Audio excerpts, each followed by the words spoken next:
Todo empezó con un grupo de hombres y un grupo de mujeres llenos del Espíritu Santo. Gente sencilla, sin títulos, sin recursos, pero con un fuego que nada ni nadie pudo jamás apagar. Desde Jerusalén hasta Roma, cada paso fue una historia de fe, de valentía, de milagros. Y aunque el libro de los Hechos termina con Pablo predicando en una casita alquilada, la historia no termina allí. Porque tú y yo hoy seguimos escribiendo los capítulos que faltan. Hoy vas a descubrir a través de este devocional que Dios aún está obrando a través de tu vida. El mismo Espíritu Santo que llenó a Pedro, a Esteban, a Felipe, a Pablo, te llena a ti también hoy para continuar esa misión. ¿Sabes? El libro no se cerró. El libro simplemente cambió de manos. Familia, muy buenos días. Soy el pastor Wilmer Ricardo y bien, hoy llegamos al último capítulo del libro de los Hechos. Han sido días maravillosos, aprendiendo cómo el Espíritu Santo levantó a una iglesia poderosa, cómo el Evangelio cruzó fronteras y cómo los discípulos se convirtieron en testigos implacables de Cristo. Hoy cerramos este viaje, pero con la certeza de que el Espíritu Santo sigue escribiendo su historia con nosotros, contigo, conmigo. Así que antes de escuchar esta reflexión, yo te invito a leer Hechos capítulo 28 completo. Permite que Dios te hable directamente, profundamente, íntimamente, porque cada palabra de este capítulo es una declaración viva de perseverancia, de propósito, de poder. El versículo clave de este capítulo es el 31. Busca tu resaltador, por favor, y vamos, marca allí este capítulo, este versículo. Lo vamos a leer en la versión Reina Valera y como de costumbre, cualquier versión que tengas en este momento está bien. Vamos a leerlo, ¿te parece? Dice, predicando el reino de Dios y enseñando acerca del Señor Jesucristo abiertamente y sin impedimento. Ahí está. Creo que estamos hablando de Pablo, ¿cierto? ¿Qué tal si hacemos un poco de resumen de contexto para que puedas estar ubicado y este verso que acabamos de leer también tome mucho más forma en tu mente y en tu corazón? Imagínense que, o recordemos más bien que Pablo viene de un episodio en el capítulo 27 donde el barco se va a hundir, el ángel aparece, da una palabra y Dios le dice, ustedes no van a morir, ustedes van a seguir, ¿cierto? Pues bien, después de ese largo viaje, peligrosísimo diría yo, por el mar, el barco donde él viaja, tal cual, naufraga, así como iba a ocurrir, pero naufraga cerca de una isla, la isla de Malta. Ellos llegan allí, aunque acababan de sobrevivir a ese desastre, las personas con las que se estaban encontrando eran totalmente desconocidas, obviamente, los bárbaros, les decían, no hablaban griego. Estos habitantes curiosamente les atienden con una bondad. Yo digo que Dios estaba allí. Les atienden con una hospitalidad, encienden unas hogueras para calentarlos, porque hacía bastante frío. Y mientras Pablo se mete allí con ellos a ayudarles, ocurre algo particular. Una serpiente aparece en la escena, una serpiente de esas venenosas. Esas serpientes amarillas con negras, rojas con negras. Esas que tienen colores así exóticos son las más venenosas, tengan cuidado. Bueno, una de esas aparece en la escena y sorprende a Pablo con una mordedura tremenda. Se prende de la mano de Pablo. La gente que está allí se horroriza, pero bueno, siempre hay supersticiosos, siempre hay gente complicada y empiezan a creer que todo eso que le está ocurriendo a Pablo en ese momento es porque los dioses se vinieron en contra de él, porque él era un asesino y que la justicia divina finalmente le había alcanzado. Pero Pablo hace algo que los deja sorprendido a todos. Él se sacude la mano y la serpiente en el fuego cae por allá, ¿cierto? Y no sufrió ningún daño. Claro, entonces cuando todos los que estaban viendo se dieron cuenta de eso, cambiaron inmediatamente de parecer y de creer que era un criminal, enseguida pasaron a pensar que era un dios. ¿Qué tal?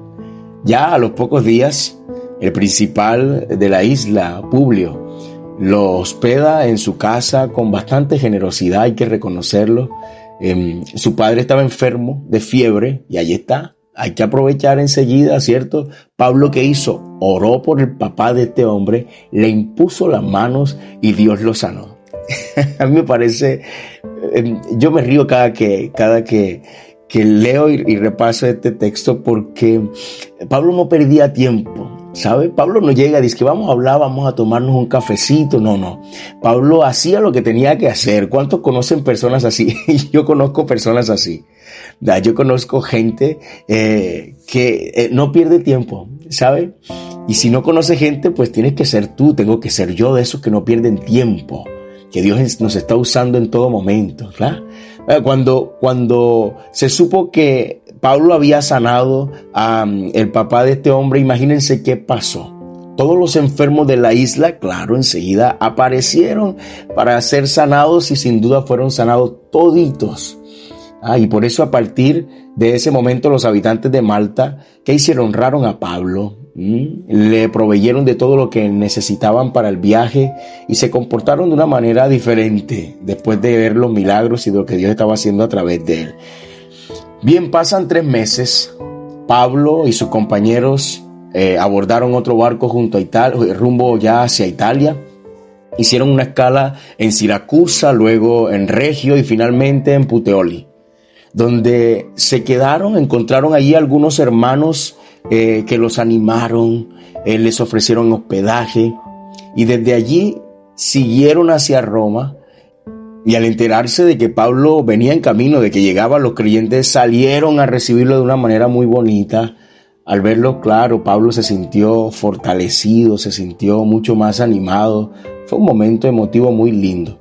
Ya una vez que estaban allí en Roma, se le permitió vivir bajo la custodia, una custodia ligera. Era una casa alquilada, había un hombre, un soldado que vigilaba a Pablo todo el tiempo. Pero Pablo no perdía tiempo. Él reunía allí en esa casa alquilada donde estaba preso, era una especie de casa por cárcel. Reunía líderes judíos, les explicaba por qué él estaba preso, les habló del reino de Dios, les testificó de Jesús, los trató de convencer por medio de la ley de los profetas y bueno, algunos creyeron, otros no, pero Pablo seguía firme, declarando así como lo caracterizaba con valentía de que la salvación de Dios también había sido enviada a los gentiles y que ellos la oirían. Y aunque Pablo era prisionero, la palabra de Dios no estaba encarcelada para nada, ni tampoco encadenada.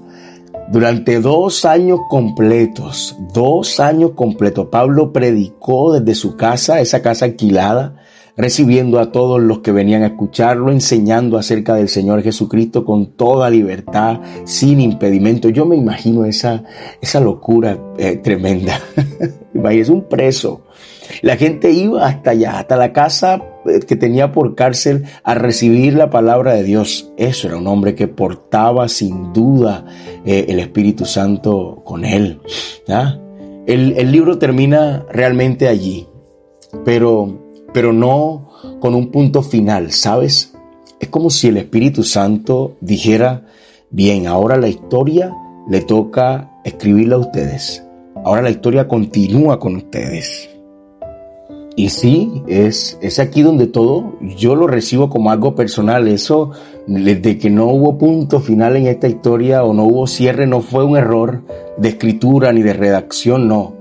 Yo lo percibo como la forma que Dios nos está recordando que sí, precisamente, somos quienes ahora debemos continuar esa historia.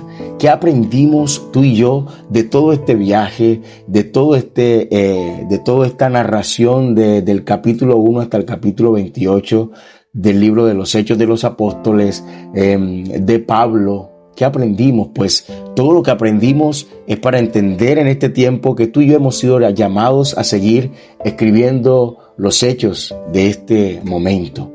¿Sabes? Hechos 28 es una lección viva de lo que significa perseverar cuando todo parece terminar. Pablo había enfrentado tormentas, naufragios, juicios, traiciones, pero aún así tenía fuego. Y cuando llega a Roma, en lugar de rendirse, él predica como si estuviera apenas empezando una vez más. Y así también es la vida del creyente. Cada final es un nuevo comienzo. Porque cuando el Espíritu Santo vive en ti, no existen las etapas cerradas, solo las misiones cumplidas. Este libro nos enseñó tanto, pero tanto. ¿Sabes? Nos mostró que la fe no se mide por la ausencia de problemas, sino por la obediencia en medio del caos. Nos mostró que Dios usa lo pequeño para desatar lo eterno. Nos enseñó que los discípulos no eran héroes perfectos, sino hombres y mujeres comunes, como tú y como yo, pero llenos de un poder sobrenatural. Y ahora, Dios, a ti y a mí, ¿qué nos está diciendo? Nos está recordando que tú también y yo fuimos llamados para vivir como ese Hechos 29. Sí, claro, tú, yo. La madre que ora por sus hijos, el joven que lucha por mantenerse firme, aquel que en este momento es un trabajador que está testificando en su empresa, que ora en las mañanas en su grupo de trabajo sin miedo, ese pastor, ese líder, ese estudiante que ama el servicio a Dios, esa mujer que está en la casa cuidando a los niños, ese empresario, ¿sabes? Todos somos parte del mismo relato, una iglesia viva, guiada por el Espíritu, predicando a Cristo sin impedimento. Y quizá no viajes a Roma hoy, como lo hacía Pablo, o le tocaba ir a Pablo, pero cada día Dios te está enviando a tu propia misión. Y yo quiero que lo mires así, porque la misión puede ser tu familia, la misión puede ser tu barrio, la misión puede ser tu escuela, la misión puede ser tus redes. Y allí, en medio de lo cotidiano, el Espíritu sigue escribiendo los hechos del reino. ¿Sabes? Tú eres la continuación de lo que comenzó en Pentecostés. Dice amén. ¿Te atreves a decir amén? El Espíritu Santo no busca templos perfectos, déjame decírtelo, sino corazones que estén dispuestos. Cada creyente es una página viva del libro que Dios sigue escribiendo. ¿Sabes? Hechos no termina porque el reino no se detiene. Y mientras haya alguien dispuesto a decir, heme aquí, Señor, el fuego de Dios seguirá encendido. Amén. ¡Wow! Tremenda palabra. Yo siento un poquito de nostalgia de haber terminado este libro. Me lo voy a volver a leer una vez más, porque sí que me lo he gozado. Dios ha hablado a mi vida en muchos momentos durante todos estos 28 días de aprendizaje, pero no quiero quedarme sin hacerte la invitación de compartir este mensaje, ¿sabes? No podemos ser egoístas y quedarnos con lo que Dios nos ha dado hoy. Hay que compartirlo, de eso se trata el reino, hay que extenderlo. Y si lo puedes hacer a través de estas redes, a través de tus grupos de WhatsApp, hazlo, comparte este devocional con otros y hazle saber que se sigue escribiendo el libro de los Hechos con su historia. Por ahora, me queda además invitarte a que te suscribas al canal, que le des clic en la campanita para que te lleguen todas las notificaciones de nuestros videos todos los días y te mantengas siempre en aprendizaje con nosotros. Vamos a orar, vamos a darle gracias a Dios por este tiempo. Padre amado, gracias te doy por este viaje a través del libro de los Hechos que tú nos has permitido por tu inmensa misericordia, gracia y favor. Gracias, Señor, porque recordaste a nuestras vidas que el mismo Espíritu Santo que encendió a los primeros discípulos hoy sigue ardiendo en nosotros. Señor, hoy decido levantarme y continuar escribiendo esta historia. Usa mis manos, usa mis palabras, mis días, Señor, úsalos para extender tu reino. Que mi vida sea un testimonio vivo, Señor, una carta abierta de tu poder, de tu gracia. Aviva en mí ese fuego del Pentecostés. Renueva, Señor, mi visión, mi pasión. Señor, fortaléceme y que mi fe, Señor, sea cada vez más grande y más fuerte. Y enséñame, Señor, a servirte sin impedimento. Ese es mi deseo. Que cada paso que yo dé, Señor, que cada lágrima, que cada victoria, que cada proceso sea parte de los nuevos hechos del Espíritu Santo que se empiecen a escribir. En el nombre poderoso de Jesús. Amén y amén.